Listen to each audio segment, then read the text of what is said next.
একটি অপতথ্য বা তথ্যের বিকৃতি পুরো দেশকে অস্থির করে ফেলতে পারে, বিভেদ তৈরি করতে পারে মানুষে মানুষে। তাই প্রতিটি অপতথ্যের বিপরীতে প্রয়োজন সঠিক তথ্য তুলে ধরা, আর সেই কাজটি করতে এসেছে আমি। আপনাদের সাথে আছি আমি তানিয়া রহমান। আমন্ত্রণ জানাচ্ছি রিউমার চেক নিয়ে ৭১-এর নিয়মিত আয়োজন ফেক নিউজ স্ক্যানারে। আজ আমাদের সাথে আছেন প্রধান উপদেষ্টার ডেপুটি প্রেস সচিব আবুল কালাম আজাদ মজুমদার। আমরা তার সাথে নিশ্চয়ই আলোচনা করব আমাদের আজকের বিষয়গুলো নিয়ে। তবে তার আগে দর্শক একটি প্রতিবেদন দেখে আসতে চাই। অন্তর্বর্তীকালীন সরকারের প্রধান উপদেষ্টা ডক্টর মোহাম্মদ ইউনূসের পদত্যাগের দাবিতে সারা দেশে আওয়ামী লীগপন্থী আইনজীবীরা আদালত বর্জন করে বিক্ষোভ মিছিল করেছেন। এমন দাবিতে একটি ভিডিও ইন্টারনেটের বিভিন্ন প্ল্যাটফর্মে ছড়িয়ে পড়েছে। মুহূর্তে তা ভাইরাল, পরে ফ্যাক্ট চেক করে দেখা গেল পুরোটাই ছিল গুজব। অপরদিকে পার্বত্য চট্টগ্রামকে ভারতে অন্তর্ভুক্তির দাবি করে ঢাকায় বাম সংগঠনের কয়েকজন নেতা বক্তব্য দিয়েছেন। এই শিরোনামে একটি ভিডিও সামাজিক যোগাযোগ মাধ্যমে ভাইরাল, পরে ফ্যাক্ট চেক করে দেখা গেল সেটিও ছিল গুজব। চলুন দর্শক ফ্যাক্ট চেক দেখে আসি। অন্তর্বর্তী সরকারের প্রধান উপদেষ্টা ডক্টর মোহাম্মদ ইউনূসের পদত্যাগের দাবিতে সারা দেশে আওয়ামী লীগপন্থী আইনজীবীরা আদালত বর্জন করে বিক্ষোভ মিছিল করেছেন। এমন দাবিতে একটি ভিডিও ইন্টারনেটের বিভিন্ন প্ল্যাটফর্মে ছড়িয়ে পড়েছে। পরে রিউমার স্ক্যানার টিমের অনুসন্ধানে জানা যায়, ডক্টর মোহাম্মদ ইউনূসের পদত্যাগ দাবিতে সাম্প্রতিক সময়ে আওয়ামী লীগপন্থী আইনজীবীরা আদালত বর্জন সংক্রান্ত কোনো কর্মসূচি দেননি এবং বিক্ষোভ মিছিল করেননি।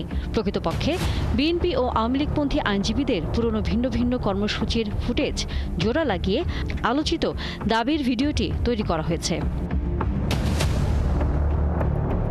অপরদিকে পার্বত্য চট্টগ্রামকে ভারতে অন্তর্ভুক্তির দাবি করে ঢাকায় বাম সংগঠনের কিছু নেতা বক্তব্য দিয়েছেন। এই শিরোনামে একটি ভিডিও সামাজিক যোগাযোগ মাধ্যমে ভাইরাল, পরে রিউমার স্ক্যানার টিমের অনুসন্ধানে জানা যায় এটি ছিল গুজব। প্রকৃতপক্ষে ভিডিওটি গত বছরের সেপ্টেম্বর মাসে বাংলাদেশের পাহাড়ের অস্থিরতা নিয়ে ভারতের ত্রিপুরায় অনুষ্ঠিত বিক্ষোভ সমাবেশে দেয়া এক বক্তব্যের। সম্প্রতি ইসলামী ব্যাংকের ৫,২০০ কর্মকর্তাকে বহিষ্কার করে জামায়াতে ইসলামীর কর্মীদের নিয়োগ শিরোনামে আমার দেশের ডিজাইন সম্বলিত একটি ফটো কার্ড সামাজিক যোগাযোগ মাধ্যমে প্রচার করা হয়েছে। রিউমার স্ক্যানার টিমের অনুসন্ধানে জানা যায় এটি ছিল গুজব। প্রকৃতপক্ষে ডিজিটাল প্রযুক্তির সহায়তায় সম্পাদনার মাধ্যমে আমার দেশ পত্রিকায় ডিজাইন নকল করে ফটো কার্ডটি প্রচার করা হয়েছে। এখানেই শেষ নয়। জাহাজে গাজায় পৌঁছেছেন বাংলাদেশের আলোকচিত্রী এবং মানবতা কর্মী শহীদুল আলম। এই শিরোনামে একটি ভিডিও সামাজিক যোগাযোগ মাধ্যমে ছড়িয়ে পড়েছে। পরে রিউমার স্ক্যানার টিমের অনুসন্ধানে জানা যায় শহীদুল আলম ত্রাণ নিয়ে গাজায় পৌঁছাননি। প্রকৃতপক্ষে কৃত্রিম বুদ্ধিমত্তা এআই দিয়ে তৈরি একটি ছবির মাধ্যমে ভুয়া দাবি ছড়ানো হচ্ছে। দর্শক, আজকের অপতথ্যগুলোর ধরন বিশ্লেষণ করে দেখা যায় সর্বোচ্চ নিখুঁতভাবে ব্যবহার করে কৃত্রিম বুদ্ধিমত্তা বা এআই প্রযুক্তি ফেসবুকের পাশাপাশি একাধিক সামাজিক যোগাযোগ মাধ্যমে ছড়িয়ে দেওয়া হচ্ছে। মিথ্যা তথ্যগুলো আবার বুস্ট করা হচ্ছে, রিপোস্টও হচ্ছে। দর্শক, আমরা প্রতিবেদন দেখছিলাম, সেখানে নানা রকম তথ্য আসলে অপতথ্য হিসেবে প্রচারিত হয়েছে সামাজিক যোগাযোগ মাধ্যমে, যেটি আবার পরবর্তীতে দেখা গেছে যে সেগুলো অপতথ্য ছিল এবং সেগুলো গুজব ছিল, যার সাথে সত্যের কোনো মিল নেই। বিষয়টি নিয়ে আমরা আলোচনা করতে চাই, কারণ সামনের দিনগুলোতে আসলে রাজনৈতিক অনেক প্রেক্ষাপট আমরা দেখতে পাবো, কারণ নির্বাচন আসছে। এর মধ্যে বিভিন্ন রাজনৈতিক দলের আমরা বক্তব্য দেখছি নানা রকমভাবে। সেটিও আমরা গত কয়েকদিন ধরে লক্ষ্য করেছিলাম যে বিভিন্নভাবে বিকৃত করে উপস্থাপন করা হয়। বিষয়টি নিয়ে আলোচনা করবার জন্য, যেমনটা দর্শক আগেই বলেছি, আমাদের সাথে অতিথি হিসেবে আছেন আজকে প্রধান উপদেষ্টা ডেপুটি প্রেস সচিব আবুল কালাম আজাদ মজুমদার। অসংখ্য ধন্যবাদ আমার সাথে যুক্ত হওয়ার জন্য এই রিউমার স্ক্যানারে। এই যে নানা রকম অপতথ্য আমরা দেখি বা গুজবগুলো আমরা দেখি, যেটি সামাজিক যোগাযোগ মাধ্যমে একেবারে মুহূর্তের মধ্যে ছড়িয়ে যায় এবং মানুষ সেগুলো আসলে বিশ্বাসও করতে থাকে একটা সময়। এই জায়গায় এই অপতথ্যগুলো বা বিভিন্নভাবে যে এই গুজবগুলো ছড়ানো হচ্ছে সরকারের কোনো উপদেষ্টা অথবা কোনো রাজনৈতিক ব্যক্তিত্বকে নিয়ে, সেগুলো নিয়ে আসলে সরকারের অবস্থানটা কী, সেটি আসলে আমরা জানতে চাই। ধন্যবাদ। এটা আসলে সরকারের একার পক্ষে এই লড়াইয়ে যেটা সম্ভব না। এটার জন্য আসলে সামগ্রিকভাবে সমাজের সবারই সহযোগিতা দরকার। দুটো বিশেষ ব্যবস্থা আমি মনে করি যে এক্ষেত্রে কার্যকর হতে পারে। একটা হচ্ছে আপনার ডিজিটাল লিটারেসি বাড়ানো, আর একটা হচ্ছে মূলধারার গণমাধ্যমকে শক্তিশালী করা। ডিজিটাল লিটারেসির ক্ষেত্রে আপনি যদি দেখেন যে তথ্যগুলো আজকে আপনি দিলেন, যে বিষয়গুলো নিয়ে আপনার অপতথ্য ছড়ানো হয়েছে, এগুলোর মধ্যে দুটা টেন্ডেন্সি আছে। একটা হচ্ছে আপনার রাজনৈতিকভাবে দেশে যাতে কোনোভাবে কোনো স্থিতিশীলতা তৈরি করা যায় তার একটা চেষ্টা। আপনি যদি লক্ষ্য করে থাকবেন যে সাধারণত এই ধরনের চেষ্টাগুলো স্পন্সর করা হয়, কোনো একটা সাইটে যখন দেওয়া হয় সেটা আবার বুস্ট করা হয়, আপনি নিজেও যেটা উল্লেখ করেছেন। তার কারণ হচ্ছে যে যারা এটা করছে তারা একটা নির্দিষ্ট পলিটিক্যাল গোল থেকে এটা করছে এবং তারা চাচ্ছে যে এটার মানুষ বিশ্বাস করুক এবং মানুষকে এটার ফলে এক ধরনের রাজনৈতিক অস্থিরতা তৈরি হোক, এটা তারা চায়। আর একটা হচ্ছে ক্লিক বেট, যেটা আপনি দেখেছেন শহীদুল আলমের ক্ষেত্রে, উনি গাজায় পৌঁছেছেন, প্রাণ দিয়েছেন, এটা মানুষ পছন্দ করবে, এই কারণে এই জাতীয় তথ্য ছড়ানো হচ্ছে। তো যেগুলো ক্লিক বেট সেগুলো সাধারণত স্পন্সর্ড করা হয় না, কারণ সেগুলোতে এমনিতেই কন্টেন্টটাই এত চটকদার থাকে যে তার মানুষ আকৃষ্ট হয় সেখানে, আকৃষ্ট হয়ে সেটা ক্লিক করে। আর রাজনৈতিকভাবে এগুলো যেগুলো প্রোপাগান্ডা সেগুলো বুস্ট করা হয়। তো এই যে পার্থক্য করার বিষয়টা, এটা মানুষকে যত বেশি বোঝানো সম্ভব, বা যারা ফেসবুক ব্যবহারকারী তারাও নিজেরাও যদি সচেতন হন, কারণ আলটিমেটলি যদি একটা ফলস ইনফরমেশন কনজিউম করেন তিনি নিজেই প্রতারিত হন। এটা আসলে ব্যক্তির দায়িত্ব আছে, তিনি আসলে কোন ধরনের ইনফরমেশন কনজিউম করবেন, তাকে ভেবে চিনতে এগুলোর ব্যাপারে সচেতনভাবে তাকে একটা সিদ্ধান্ত নিতে হবে। আর দ্বিতীয় হচ্ছে মূলধারার গণমাধ্যমকে শক্তিশালী করা। মূলধারার গণমাধ্যমে যদি আপনার বিশ্বাসযোগ্য তথ্য উপস্থাপিত হয় বা মূলধারার গণমাধ্যম যদি বিশ্বাসযোগ্য থাকে, তাহলে মানুষ আসলে এইসব সামাজিক যোগাযোগ মাধ্যমের দিকে ঝুঁকবে না, অন্তত তথ্য আদান প্রদানের ক্ষেত্রে। কিন্তু আমাদের ক্ষেত্রে একটা দুঃখজনক বিষয় হচ্ছে যে মূলধারার কিছু কিছু গণমাধ্যমও এখন আসলে তথ্যের জন্য ফেসবুক নির্ভর হয়ে যাচ্ছে না, অর্থাৎ ফেসবুকে কোনো কিছু দেখলে সেটা যাচাই বাছাই না করে মূলধারার গণমাধ্যম সেটাকেই তথ্য হিসেবে উপস্থাপন করে চালিয়ে দিচ্ছেন। এটা একেবারে মানে স্বনামধন্য। এক্ষেত্রে তো আপনি যেটা বলছিলেন যে মূলধারার গণমাধ্যম যদি শক্তিশালী হয় তাহলে হয়তো বা অপতথ্যগুলো অত দ্রুত ছড়াবে না বা হয়তো নিয়ন্ত্রণ করা যাবে, কিন্তু মূলধারার যে গণমাধ্যমগুলো এ ধরনের, আপনি বলছেন যে ফেসবুকের উপর বা নানা রকম এই সামাজিক যোগাযোগ মাধ্যমের উপর নির্ভরশীল হয়ে যাচ্ছে, সেখানে যাতে তথ্যের কোনো বিভ্রান্তি না হয় সেটি তো আসলে নিশ্চিত করবে সরকার। সেখানে আসলে কতটুকু মূল গণমাধ্যমকে সহযোগিতা করছে সরকার? আসলে এই যে অন্তর্জালটা এটা এত বিস্তৃত, এটা তো শুধুমাত্র বাংলাদেশের ভেতর থেকে এটা হচ্ছে না, আপনার এই অপতথ্যগুলো কিন্তু দেশের বাইরে থেকেও ছড়ানো হচ্ছে। সব সময় সরকার চাইলেই যে এটা নিয়ন্ত্রণ করতে পারে এটা বিষয়, এটা সম্ভব না। আমি মনে করি যে এটা যার যার ব্যক্তিগত অবস্থান থেকে এটা করতে হবে। মূলধারার গণমাধ্যমকে তার স্বার্থেই এটা করতে হবে, কারণ তার বিশ্বাসযোগ্যতা কোনো কারণে যদি একবার নষ্ট হয়, আপনি বিশ্বাসযোগ্যতা এমন একটা জিনিস, এটা কিন্তু হারালে তারপরে ফিরে পাওয়া খুব কঠিন হয়। তো তার বিশ্বাসযোগ্যতা যাতে নষ্ট না হয় এবং তার বিশ্বাসযোগ্যতাটা যাতে বাড়ে, যাতে কোনো একটা মানুষ যখন কোনো একটা গণমাধ্যমে নিউজ দেখে এবং ওই নির্দিষ্ট গণমাধ্যমের প্রতি যদি তিনি আস্থাশীল থাকে, তাহলে তিনি ধরে নেবেন যে যেহেতু নির্দিষ্ট গণমাধ্যমে এইসব তথ্যটা এসেছে তাহলে এটা অবশ্যই সত্য, এবং সেই গণমাধ্যমের কাটতি বাড়বে, সেই গণমাধ্যমের ভিউ বাড়বে। এটা তার ব্যবসায়িক অবস্থান বলেন, তার সামাজিক অবস্থান বলেন, তার নিজস্ব অবস্থান থেকেই তাকে তার বিশ্বাসযোগ্যতাটা তৈরি করতে হবে এবং এমনভাবে তাকে তথ্য উপস্থাপন করতে হবে যাতে সেটা সাংবাদিকতার নীতি নৈতিকতা মেনে, ক্রস চেক, তারপরে ক্রস রেফারেন্সিং বিভিন্ন যে পন্থাগুলো আছে সেগুলো মেনে নিয়ে যদি মূলধারার গণমাধ্যম বিশ্বাসযোগ্যভাবে তথ্য উপস্থাপন করতে পারে, তাহলে গণমাধ্যম নিজে যেমন শক্তিশালী হবে তেমনি সমাজও উপকৃত হবে এবং সামাজিক যোগাযোগ মাধ্যমের এই ধরনের অপতথ্য সরবরাহকারী যারা, তাদের প্রভাবটাও কমে আসবে। সামাজিক যোগাযোগ মাধ্যম যেহেতু আসলে একেবারেই মাঠ পর্যায়ের মানুষ থেকে শুরু করে সবাই এটি ব্যবহার করেন এবং হয়তো যারা একটু সচেতন তারা হয়তো নানা ধরনের তথ্যগুলো বিভিন্ন জায়গায় তারা ক্রস চেক করেন বা জানার চেষ্টা করেন অথবা সেভাবে গুরুত্ব দেন না, কিন্তু সাধারণ একেবারেই যারা শুধুই সামাজিক যোগাযোগ মাধ্যমটি ব্যবহার করেন এবং সেখান থেকে তথ্য নিয়ে মনে করেন ঘটনাটি এটাই আসলে সত্য, তার যেহেতু আর অন্য কোনো উপায় নেই বা তিনি কোনো অন্য উপায় ব্যবহারও করেন না তথ্যটি সঠিক না সত্য জানবার জন্য, এই জায়গায় আপনার কাছে কি মনে হয় যে এই ধরনের মানুষগুলোকে কি আসলে টার্গেট করে এই ধরনের গুজব বা তথ্য প্রচার করছে কেউ কেউ? না, এটা তো অবশ্যই এ ধরনের মানুষকে টার্গেট করছে, কিন্তু এখানেও আমার কাছে যেটা সবচেয়ে ভালো উপায় মনে হয়, আমি মূলধারার গণমাধ্যমের কথা এই কারণেই বলছি যে মূলধারার গণমাধ্যমগুলোরও তো কিন্তু নিজস্ব সামাজিক যোগাযোগ মাধ্যমের প্ল্যাটফর্ম আছে। আজকে আপনার ৭১ টিভিতে সবাই তো আর টেলিভিশনের স্ক্রিনে দেখছে না। ৭১ টিভির অনেকগুলো সামাজিক যোগাযোগ মাধ্যমের প্ল্যাটফর্ম আছে। ৭১ টিভিতে যে সংবাদটা পরিবেশন করছে সেই সংবাদটা তার সামাজিক যোগাযোগ মাধ্যমেও কিন্তু উপস্থাপিত হচ্ছে। তো মূলধারার গণমাধ্যম এখন নিজেরাও কিন্তু সামাজিক যোগাযোগ মাধ্যমে তাদের সংবাদগুলো পরিবেশন করছে। এই পরিবেশনের ধরনটা যদি তারা বিস্তৃত করতে পারে এবং সংবাদটাকে যদি তারা বিশ্বাসযোগ্য জায়গায় রাখতে পারে, তাহলে সামাজিক যোগাযোগ মাধ্যম ও মানুষ যারা শুধুমাত্র সামাজিক যোগাযোগ মাধ্যম থেকে তথ্য পায়, তারা এই গণমাধ্যমগুলোর নিজস্ব যে প্ল্যাটফর্মগুলো আছে সেগুলোর উপর তথ্যের জন্য নির্ভর করবে এবং এই নির্ভরশীলতাটা যত বেশি বাড়ানো যায় তত বেশি আসলে আমাদের জন্য ভালো, কারণ তাহলে ওই যে ভুইফোর একটা ফেসবুক পেজ খুলে হঠাৎ করে সেখানে না একটা তথ্য দিয়ে দিলাম, সে যে তথ্যের কোনো বিশ্বাসযোগ্যতা নেই, কোনো গ্রহণযোগ্যতা নেই, সেগুলো কমে আসবে। মানুষ কিন্তু জেনে সচেতনভাবে প্রতারিত হতে চায় না, মানুষ চায় সঠিক তথ্যটা পাক।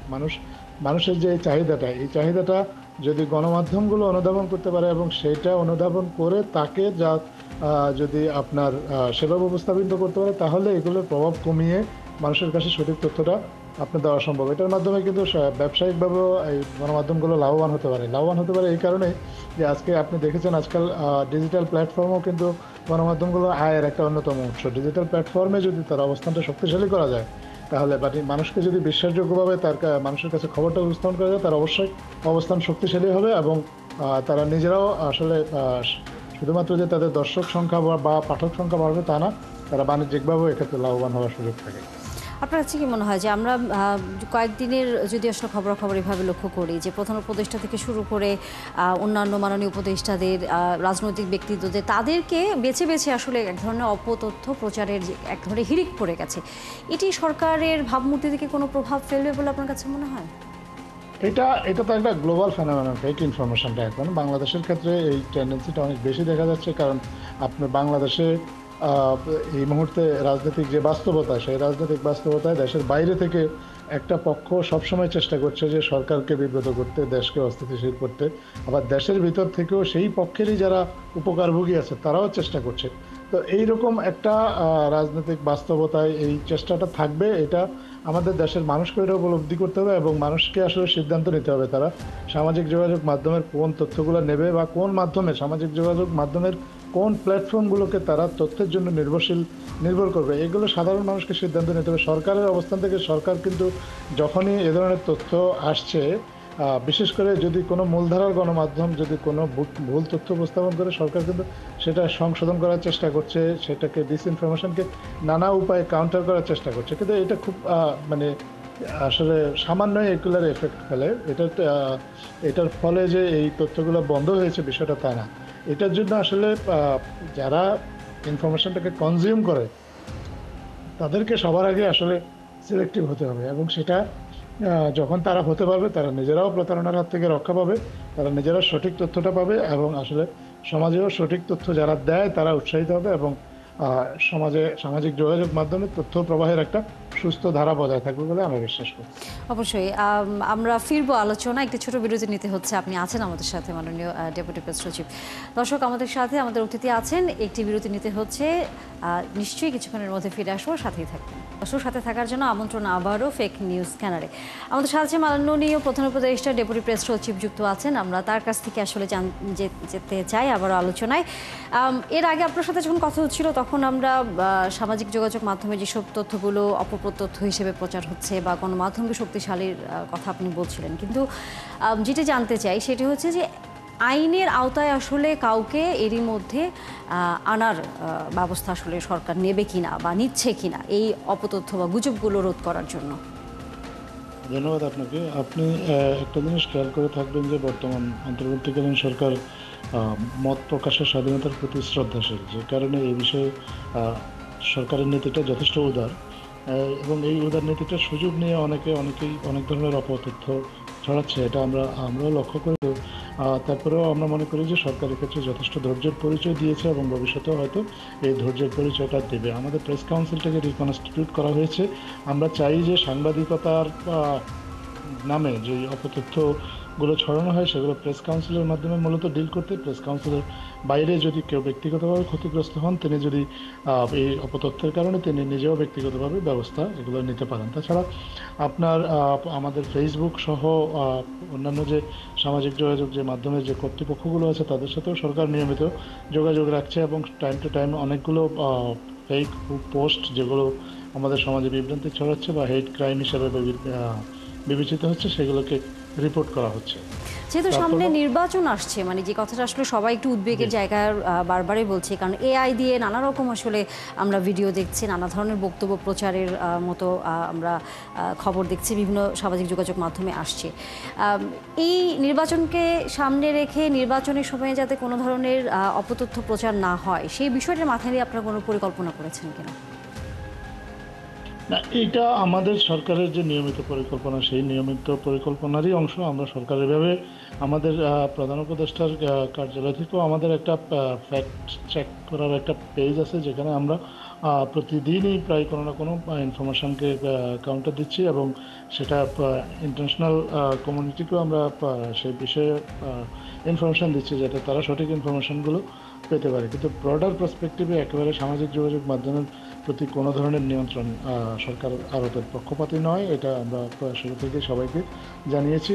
এবং এই অপতথ্যগুলোকে মোকাবেলা করার জন্য আমাদের মূল কৌশলটা হচ্ছে আসলে সরকারের দিক থেকে তথ্য সরবরাহ করা। আপনি জানেন যে আমরা তথ্য সরবরাহের অনেকগুলো চ্যানেল ওপেন করেছি, যার মাধ্যমে আমাদের সাধারণ মানুষ থেকে শুরু করে আমাদের সংবাদ মাধ্যমের কর্মী যারা আছেন, তারাও যাতে তথ্যটা পেতে পারে, এবং আমরা যথেষ্ট রেসপন্সিভ থাকার চেষ্টা করছি তাদের কোয়ারির প্রতি, সো দ্যাট কোনো মিডিয়া বা কোনো সাধারণ জনগণও যদি কোনো তথ্য জানতে চায়, এই তথ্যটা তাদেরকে সরবরাহ করে। আমরা মনে করি যে সঠিক তথ্যটা যদি সরকারের পক্ষ থেকে সরবরাহ করা হয়, তাহলে অপতথ্যের প্রভাব এমনিতেই কমে আসবে, এবং এআই দিয়ে তৈরি এ ধরনের ভিডিওর বিশ্বাসযোগ্যতাও আর থাকবে না, প্রভাব যথেষ্ট কমে আসবে।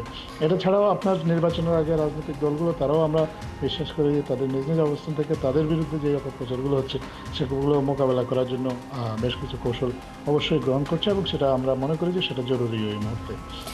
অবশ্যই সামনের দিনগুলোতে যাতে এই অপতথ্যগুলো ঠেকানো যায় তার ব্যবস্থা আসলে সরকার নেবে এবং সাধারণ মানুষকে সঠিক তথ্য দেবে, সেই আশায় আসলে আমরা রাখতে চাই।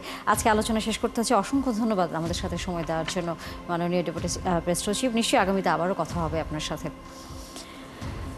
দর্শক আছেন ফ্যাক্ট চেক নিয়ে ৭১-এর নিয়মিত আয়োজন ফেক নিউজ স্ক্যানারের। প্রতিদিন আমরা রিউমার দূর করতে হাজির হব ঠিক একই সময়ে একইভাবে আপনারাও যুক্ত হতে পারেন। যে কোনো খবর যদি আপনাকে সংশয় ফেলে সেটির একটি স্ক্রিনশট আমাদেরকে মেইল করতে পারেন fns.71tv@gmail.com অথবা ফেসবুকে যোগাযোগ করুন www.facebook/fakenewsscanner। আমরা সেই তথ্যের ফ্যাক্ট চেক করে আপনাদেরকে জানাবো।